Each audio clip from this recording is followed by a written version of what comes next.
আল্লাহ নামাজের জন্য ডাকে না। এই উম্মতকে এতটুকু ভালোবাসেন যে আল্লাহ কথা বলার জন্য ডাকেন, নামাজের জন্য ডাকেন না।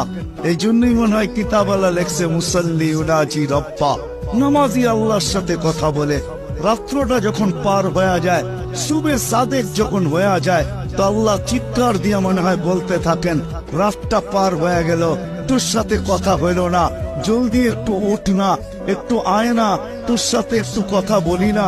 আবার যখন সকালেরটা ফজরেরটা শেষ হয়ে যায়, আবার দুপুর আসে, তখন যেন আল্লাহ বলতে থাকে, সেই সকালে কথা হইল, এখন তো দুপুর হয়ে গেল, তোর সাথে কথা হয় না, একটু আয় না, দুপুরে একটু কথা বলি না।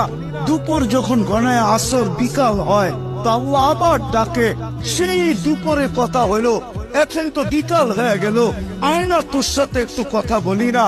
বিকালের পরে যখন সূর্য ডুবে যায়, তো আল্লাহ আবার বলে, সেই বিকালে কথা হইলো আর সূর্যটা ডুবে গেল, এখন তো রাত্রই হয়ে গেল, আয় না, তোর সাথে একটু কথা বলি না, যেটাকে মাগরিব বলে।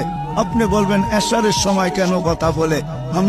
আমার মন বলে এশারের সময় মনে হয় এই জন্য কথা বলেন যে একটু পরেই তো ঘুমায়া যাবি, কাল সকালে উঠাইলে তো উঠবি, যদি না উঠাই তো আর কোনোদিন উঠা হবে না, চিরদিনের জন্য নিদ্রা হয়ে যাবে, তোর সাথে আমার কথাও হবে না, একটু পরে তুই ঘুমায়া যাবি, আয়না শেষমেশ তোর আর আমার একটু কথা হইয়া ঘুমা।